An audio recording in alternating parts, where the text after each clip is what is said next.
Hello, great people. I have a shocking exclusive information for you, which is the details of how President Donald Trump and the US lawmakers plan to deal with President Bola Ahmed Tinubu, Nigerian politicians complicit in the insecurity in the country, and the Fulani militias allegedly perpetrating Christian genocide and other social vices in the north. How the US president intend to deal with these people in the coming days, I have details of it here with me, which is the information about a bill that is before the United States Congress. I have the details of the bill here. It is a 6-page document, and I'll be revealing everything to you. I will be reading it out to you, and this will expose you to the plan of the US government, because we all know that in a democracy, once the executive want to take action and the legislature has backed it up, definitely the executive will go ahead to implement it. So this is what the United States government, headed by Donald Trump, plans to do to the leadership of Nigeria and people that are perpetrating insecurity in the coming days. And trust me, it is very explosive, and I'll be reading it out to you. But if you are watching me, if you are yet to subscribe, make sure you subscribe to this channel, turn on your notification button, so that as I share the story, all the updates exclusive what they get for you, definitely go to reach your hand real time. And make sure you share this video, let others be informed as well. Now let's go to the details of the bill.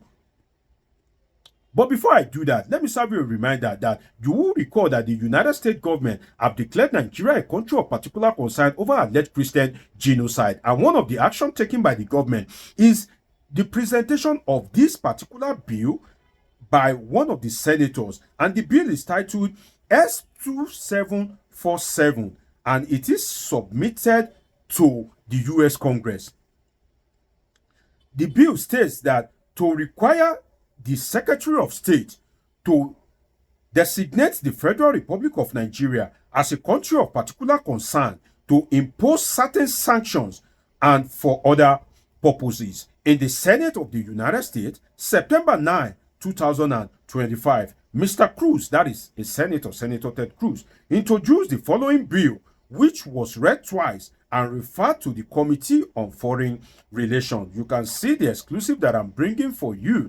I'm not sure you've come across this bill, but that is what you get on my channel.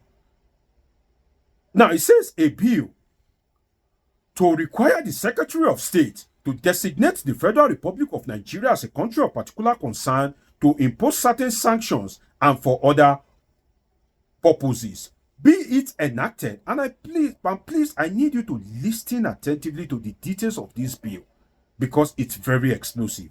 Be it enacted by the Senate and House of Representatives of the United States of America in Congress assembled. Section 1, short title, this act may be cited as the Nigeria Religious Freedom Accountability Act of 2025. In general, now, imposition of sanctions. This is the following sanctions is what Senator Ted Cruz is proposing for the U.S. government, that, okay, take this step against the Nigerian people. And you can see that the bill is making good progress in the U.S. Congress. Now, imposition of sanctions. In general, the president shall impose the sanctions described in Executive Order 13818, bracket 50 USC 1701, note relating to blocking the property of persons. Now, I need you to listen attentively to this, my dear people. Listen attentively, because these are the actions that the US is planning to take against Nigerian politicians. Revoking the property of persons involved in serious human rights abuse or corruption on the persons identified in the report required under subsection B. That means that they are trying to compile a report, and they are picking Nigerian politicians who is complicit, who they sponsor Boko Haram. You know some of their names. Oh, who are the people that are involved in insecurity? The mother of Deborah Samuel, the girl that was lynched in Sokoto. Who are the people responsible? The government that failed to take action. Who should have taken action? So they are compiling a lot of lists, and when this list is finally being compiled, these actions will be taken against these individuals. And don't forget that it is not just by the United States, because the United States will try to influence its allies, which is companies that as I said, countries that the United States has good rapport with. They may also influence them to impose some sanctions on these particular people. Now let us go to section B of that particular bill. It says, report required. In general, not later than 90 days. Not later than 90 days after the date of the enactment of this act, and annually thereafter. So that means that 90 days after they pass the bill, and every year, that is what it means. Every blessed year, the Secretary of State shall submit to the appropriate congressional committees a report listing Nigerian persons who are federal officials or state governors who have during the period specified in paragraph 2. Now, 1. Promoted, enacted, or maintained Nigerian blasphemy laws, including through public advocacy, legislative action, or executive enforcement directives. Or 2. Tolerate violence by non-state actors.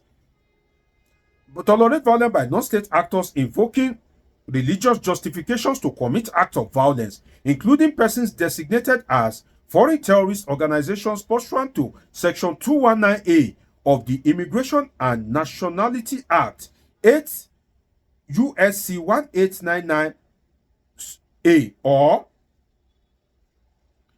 my dear people, as I go to page 3 of the document, who do you think will be in this list? Me. Let me give you 2 names. I know that if this list is compiled, Sheikh Gumi cannot escape this list. That is 1.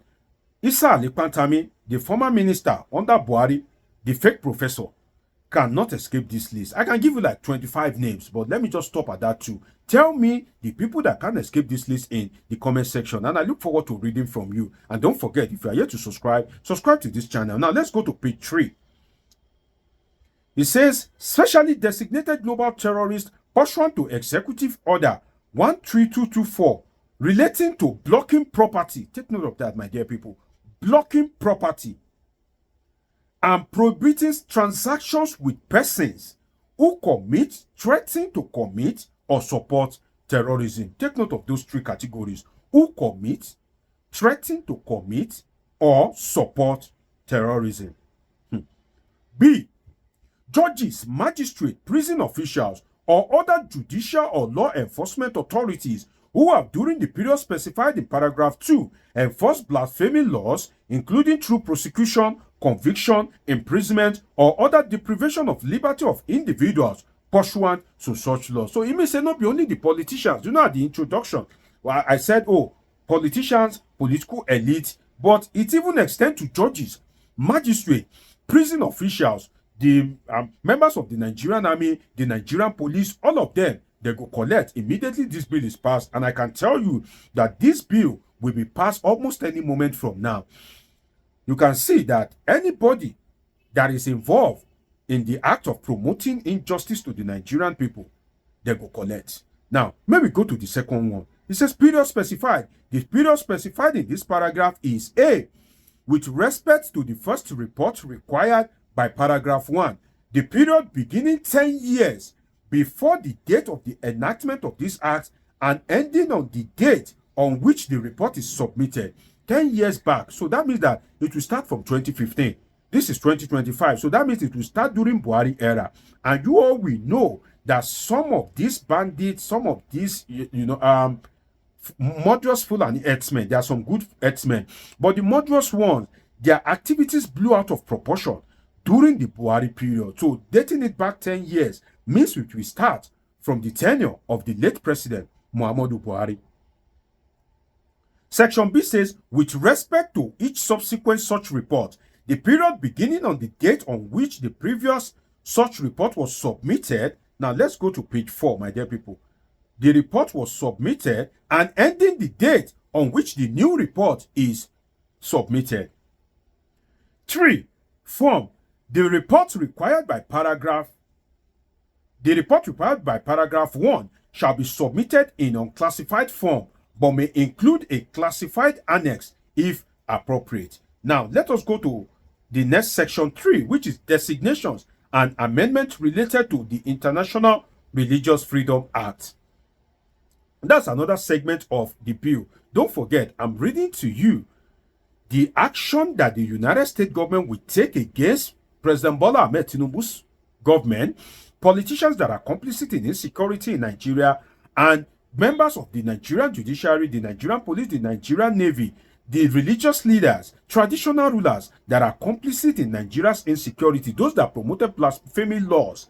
This is the action of the United States government in the coming days. If this law is eventually passed, and most likely it would, this is the action that they will be taking against them. And that is what I've been reading to you exclusively on this platform. That's why if you are watching me, you are here to subscribe to this channel. Now let's go to section 3. It says designation and amendment related to the International Religious Freedom Act. In general, the reports required under section 402b 1a of the International Religious Freedom Act of 1998 and concurrent reviews required under section 301a of the Frank R. Wolf International Religious Freedom Act of 2016, the Secretary of State shall designate for engaging in or tolerating systematic, ongoing, or egregious violation of religious freedom. 1. The Federal Republic of Nigeria as a country of particular concern, and 2. Boko Haram and ISIS West Africa as entities of particular concern. B1, now, waiver authority. CPC, that's country of particular concern. The Secretary of State may waive the requirement to impose a designation required under subsection A1 if the Secretary transmits to... Now, let's go to page 5, my dear people. It is a 6-page document. We are getting there slowly. We are in page 5. The appropriate shall designate the appropriate congressional committees a determination that A. Neither entity listed in subsection A2 is currently operating in Nigeria, and B. The federal government of Nigeria and all state governors in Nigeria are not currently enforcing blasphemy laws. You see where I said that it involves Bola Ahmed Tinubu and the government of Bola Ahmed Tinubu. Now, listen to this, my dear people. It says the federal government of Nigeria and all state governors in Nigeria are not currently enforcing blasphemy laws. So that means that if nobody in Nigeria is enforcing blasphemy law, which the US government is referring to Sharia, whereby you stone people to death, you give people short sleeve, you cut their hand and all that. So that definitely the federal government of Bola Ahmed Tinubu cannot escape this, because it is under his leadership that some sections of the country are practicing this, what the US call blasphemy laws. Now, 2, EPC, that is entity of particular concern as regards Boko Haram. The Secretary of State may waive the requirement to impose a designation required under subsection A2 if the Secretary of State transmits to the appropriate committees a determination that the entity not being designated is not currently operating. You and I know say this is impossible. Boko Haram is still active in Nigeria. C. Technical correction. Section 605A1 of the International Religious Freedom Act of 1998 is amended by striking freedom religion and inserting religious freedom. Section 4, definitions. In this act, appropriate congressional committee. The term appropriate congressional committees means the Committee on Foreign Relations of the Senate, and now let us go to the last page, my dear people, and the Committee on Foreign Affairs of the House of Representatives. 2, Boko Haram. The term Boko Haram means Jamatu and is Suna Lidawati Wow Jihad. 3, ISIS West Africa. The term ISIS West Africa means the Islamic State West Africa province. 4, Nigerian blasphemy laws. The term Nigerian blasphemy laws refers to the provisions in, listen to this, my dear people of God, refers to provisions in Nigeria's criminal, penal, or Sharia code. Because some of you that are ignorant will come and say, oh, did they mention Sharia in that law? Everything when you read, you don't mention Sharia. Some people are, ignorantly. Now, you just edit the Nigerian criminal, penal, or Sharia codes that criminalize expression, behavior, or belief perceived as insulting religion. Person, that's 5. The term person means an individual or entity. That is this bill that is before the United States Congress. which is the action that will be taken against President Bola Ahmed Tinubu and his government, politicians that are complicit in blaspheming laws or insecurity of any kind in Nigeria. This is the actions that the US government intends to take against them in the coming days. And that is what I've just read for you. 6-page bill in the United States Congress. If you are watching me and you are yet to subscribe, of course, make sure you subscribe to this channel so that as they bring out the story, it go to reach your hand real time. It's been an interesting time with you. Subscribe, turn on your notification button, catch up with my past videos. See you in my next video. I love you all. Sincere.